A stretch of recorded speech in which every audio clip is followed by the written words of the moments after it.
इस तस्वीर को बड़े गौर से देखें। कुछ दिन पहले 2023 में सिंगर्स के लिए ये बहुत बड़ा अवार्ड शो हुआ। हॉलीवुड में इसको ग्रैमी अवार्ड शो कहते हैं। इस बार इस अवार्ड शो में कुछ ऐसा हुआ कि सारी दुनिया में तशवीश पैदा हुई कि यार ये क्या हो रहा है। पहले तो ये सारे काम हिडन होते थे, छुप कर होते थे, अचानक से जाहिर करके दिखाने का क्या मतलब है। अब इससे पहले कि मैं आपको ये बताऊं कि 2023 के ग्रैमी अवार्ड शो में खुलेआम शैतान की पूजा क्यों की गई, सबसे पहले ये देखें कि आखिर इस शो में हुआ क्या। तो जनाब सैम स्मिथ और किम पेट्रस ने अपने गाने अनहोली, जिसका उर्दू में मतलब बनता है नापाक, इस गाने पर परफॉर्मेंस दी। वैसे तो ये गाना मॉडर्न एनवायरनमेंट के मुताबिक डिजाइन किया गया है, लेकिन मेरे मुताबिक हॉलीवुड की हिस्ट्री में ये गाना मोस्ट शैतानी तरीन गाना है। गलीज तरीन इसके लिरिक्स हैं, हत्ता कि मैं इस गाने के लिरिक्स का मतलब भी आपसे शेयर नहीं कर सकता, इतना गलीज तरीन है। और इस गाने को सारी दुनिया में पजीराई मिली। इस गाने को ग्रैमी अवार्ड्स में कंप्लीट शैतानी अंदाज में पेश किया गया। इस वाकया पर दो चीजें काबिल गौर थी, एक कलर थीम, दूसरा जिस अंदाज में वहां परफॉर्म किया गया। ये रेड कलर बहुत अहमियत का हामिल है। इस कलर को लोटा वोल्कोवा ने यूज किया। इसके बाद इस मॉडल को देखे। इसके अलावा काइली जेनर ने अपनी एड वीडियो में बहुत ही गलीज अंदाज में यूज किया। इसके बाद सैम स्मिथ ने भी इस कलर को इसीलिए यूज किया कि शैतानी दुनिया में इस कलर की बहुत अहमियत है। ये टॉप मल्टी बिलियनर मॉडल्स कोई शौकिया रेड कलर इस्तेमाल नहीं करती। शैतानी दुनिया में इस कलर को स्पेशल रिचुअल्स के लिए इस्तेमाल किया जाता है। शैतान और झूठे खुदाओं को होमेज पे करने के लिए इस्तेमाल किया जाता है। इसलिए सैम स्मिथ ने सोच समझ कर यह कलर इस्तेमाल किया।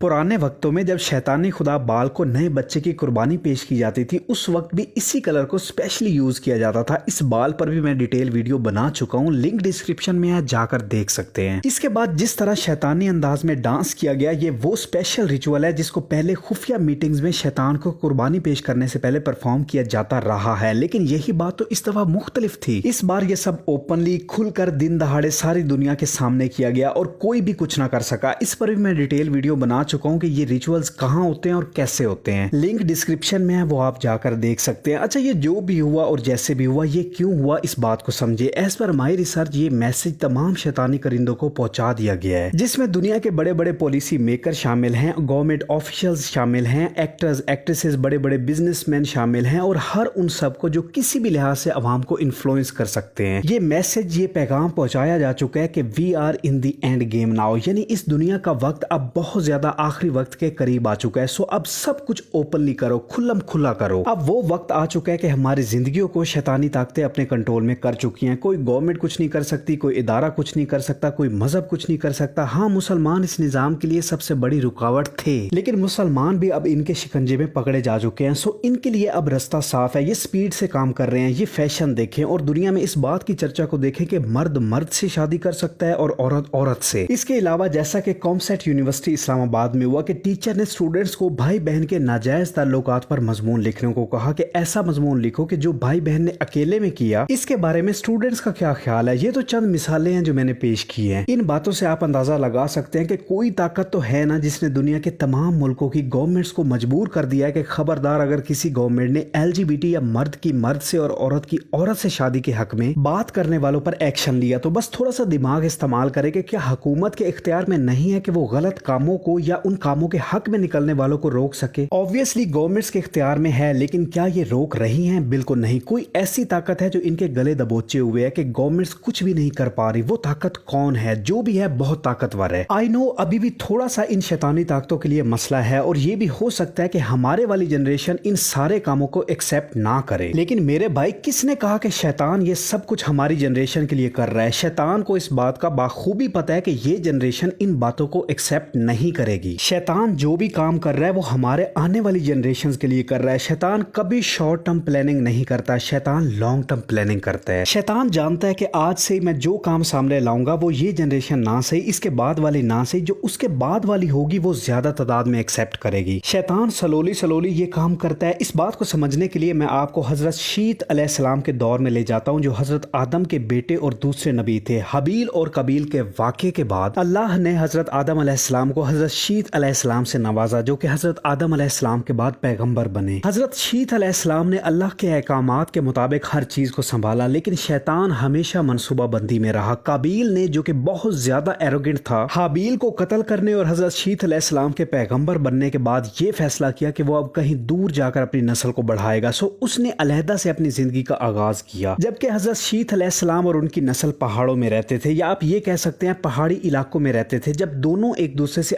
अलहदा अलहदा हो गए तो अल्लाह की तरफ से हजरत शीथ अलैहिस्सलाम को हुक्म आया कि अब के बाद हजरत शीथ अलैहिस्सलाम और काबील के कबीले के लोग आपस में मिक्स ना हो, एक दूसरे से दूर रहें। सो ये अल्लाह ताला की तरफ से हदबंदी कर दी गई, लेकिन शैतान भी अपने मंसूबों में सरगर्म रहा। खैर, काबील के कबीले के मर्द खूबसूरत नहीं थे, लेकिन औरतें बहुत खूबसूरत थी, जबकि हजरत शीथ अलैहिस्सलाम के कबीले में मर्द बहुत ज्यादा खूबसूरत थे, लेकिन औरतें ज्यादा खूबसूरत नहीं थी, जैसा कि रिवायात में आया है। खैर, शैतान एक नौजवान लड़के की शक्ल में काबील के कबीले में लोहार के पास पहुंचा और उसको कहा कि मैं तुम्हारा शागिर्द बनना चाहता हूं, जिस पर लोहार एग्री कर गया। यहाँ पर शैतान ने काम किया और लोहार से सीखता गया, और कुछ अरसा गुजरने के बाद शैतान ने लोहार के पास बांसुरी इजाद की, जिसके बारे में उसने काबील के कबीले के लोगों को बताया और गाइड करना शुरू कर दिया। वक्त गुजरने के साथ उसने इस बांसुरी को बजाना शुरू कर दिया, जिसको सुनकर लोग काफी हैरान हुए, क्योंकि लोगों ने ऐसी आवाजें पहले कभी नहीं सुनी थी। सो हैरानी तो बनती थी, वो वक्त का आगाज था। फिर मजीद वक्त गुजरने के बाद उसने एक छोटा सा ढोल इजाद किया और वो भी लोगों में बजाना शुरू कर दिया। जब लोग इन आवाजों पर इकट्ठा होना शुरू हो गए तो फिर शैतान ने बाजा बनाया और लोगों ने इसको भी पसंद किया। वक्त गुजरने के साथ लोग ज्यादा से ज्यादा एक्साइटेड होते गए, मजे लेते गए, हत्ता कि आहिस्ता आहिस्ता काबील के कबीले के लोग अल्लाह के अहकामात को भूलते गए और इन आवाजों में मदहोश होते गए। उधर हजरत शीथ अलैहिस्सलाम अपने कबीले के लोगों को अल्लाह के अहकामात बताते गए और गाइड करते गए। जबकि वक्त गुजरने के साथ आहिस्ता आहिस्ता काबील के कबीले के लोगों ने बांसुरी, ढोल और बाजे की आवाजों पर अपने जिस्म को मूव करना शुरू कर दिया और ऐसे इजाद हुआ डांस। जरा चेक करें कितनी प्लानिंग के साथ यहाँ तक शैतान म्यूजिक, इंस्ट्रूमेंट्स और डांस की इजाद कामयाबी से कर चुका था। अब शैतान मजीद आगे बढ़ा। लोग इस म्यूजिक में इस कदर इन्वॉल्व हो चुके थे कि लोग दिन में एक खास वक्त बैठकर इन म्यूजिक इंस्ट्रूमेंट्स को सुनते। रवायात में आया कि हफ्ते की शाम यानी सैटरडे इवनिंग स्पेशली इस काम के लिए थी, और ये देख ले कि आज तक यही चल रहा है। आज भी सैटरडे इवनिंग ये काम बड़े मजे से हो रहे हैं। सो वक्त गुजरने के साथ लोगों ने एक किस्म की पार्टी करना शुरू कर दी। काबील के कबीले में म्यूजिक, इंस्ट्रूमेंट्स, डांस और पार्टी इंट्रोड्यूस करने के बाद शैतान हजरत शीथ अलैहिस्सलाम के कबीले के कुछ नौजवानों को मिला और उनके दिमाग वसवसों से भरने लगा और शक के बीज बोने लगा और उन लोगों को अल्लाह के अहकामात पर सवाल उठाने पर मजबूर कर दिया कि ऐसा क्यों है कि आप लोग काबील के कबीले के लोगों के साथ, जो कि आपके कजन्स हैं, आपस में क्यों नहीं मिल सकते जबकि दोनों रिश्तेदार हैं? फिर ऐसा कानून क्यों मौजूद है? आपस में मिलना तो बुरा नहीं है। मजीद ये म्यूजिकल इंस्ट्रूमेंट शैतान ने पहाड़ी इलाकों में बजाना शुरू कर दिए, जहां हजरत शीथ अलैहिस्सलाम के कबीले के लोग रहते थे। जब उन लोगों ने इन आवाजों को सुना तो वो भी हैरान हुए और इनको पसंद करने लगे, और जब आवाज सुनते सुनते मैदानी इलाकों के पास पहुंचे तो हजरत शीथ अलैहिस्सलाम के कबीले के खूबसूरत मर्दों ने काबील के कबीले की खूबसूरत औरतों को देखा। मजीद जब वो आगे गए तो देखा कि सब लोग मिलकर डांस कर रहे हैं, पार्टी कर रहे हैं। इसी दौरान काबील के कबीले की औरतों ने भी उन खूबसूरत मर्दों को देखा, जिसके बाद उन्होंने अपनी खूबसूरती को उन खूबसूरत मर्दों पर आश्कार करना शुरू कर दिया, जिससे दोनों में अट्रैक्शन पैदा हुई। फिर स्लोली स्लोली शैतान उनको करीब लाया, जिसका नतीजा कुछ यूं निकला कि दोनों में नेचुरल और बायोलॉजिकल इंटरेक्शन शुरू हो गई। वक्त गुजरने के साथ शैतान उनको इतना करीब करता गया कि रिवायात में आया कि ये वो पॉइंट था कि जहां से जिना शुरू हुआ। जरा चेक करें शैतान की प्लानिंग के बांसुरी से बात शुरू हुई, फिर आहिस्ता आहिस्ता करके गैदरिंग तक ले आया, फिर डांस, फिर मिलकर पार्टी, फिर जिना। खैर, जब ये लोग एंजॉय करके जाते तो दूसरों को बताते कि तुम लोग क्या मिस कर रहे हो। ऐसे ज्यादा से ज्यादा लोग ग्रुपिंग की सूरत में आते गए, हत्ता कि शैतान वो पॉइंट ले आया कि लोगों ने कलेक्टिव लेवल पर गुनाह किया, यानी कि जिना। शैतान ने बड़ी प्लानिंग के साथ सब कुछ मुतारिफ कराया और यहाँ तक ले आया। ये सफर लंबा था, लेकिन शैतान को पता था कि वो इससे क्या हासिल करने वाला है। मजे की बात यह है कि अभी तक शिर्क को, जो कि इस्लाम में सबसे बड़ा गुनाह है, इस पॉइंट तक शिर्क को मुतारिफ नहीं कराया था, क्योंकि अभी इस काम का वक्त नहीं था। शैतान को पता था कि मैंने लोगों को step by step next level पर लेकर जाना है, जल्दी नहीं करनी, और उसे ये भी पता था कि अभी ये बहुत जल्दी कदम होगा, सो अभी नहीं, बिट बाय बिट सब कुछ लेकर चलूंगा। सो शैतान की प्लानिंग लॉन्ग टर्म होती है, शॉर्ट टर्म नहीं। उम्मीद करता हूं कि आपको समझ आ रही होगी कि इस टाइम मार्केट में जो भी हो रहा है वो हमारे लिए भी है, लेकिन मेजर टारगेट हमारी आने वाली जनरेशन है, क्योंकि शैतान को पता है कि चलो ये जनरेशन नहीं तो आने वाली दूसरी या तीसरी जनरेशन वो सब कुछ एक्सेप्ट करेगी जिसको हम एक्सेप्ट नहीं कर रहे, यानी ये जनरेशन एक्सेप्ट नहीं कर रही। मजीद एक और बात नोट करें कि हमारे मुआशरे में आजकल पॉडकास्ट का बड़ा ट्रेंड चल रहा है, जिसको कुछ ऐसे लोग चला रहे हैं जो किसी खास मकसद पर हैं। कुछ अच्छे पॉडकास्टर भी हैं, लेकिन वो बहुत कम तादाद में हैं। आप जिस किसी को भी औरत के पर्दे पर, हिजाब पर, नमाज पर पॉडकास्ट करते सुने तो ये जरूर देख लें कि वो इस्लाम के हक में पॉडकास्ट कर रहा है या मुखालफत में। जहां भी आपको थोड़ी सी भी मुखालफत नजर आए या फिर उस पॉडकास्ट में कोई एक बंदा भी इस्लाम के मुखालिफ बात कर रहा हो और वो खुद को मुसलमान कहे, तो समझ लें कि ये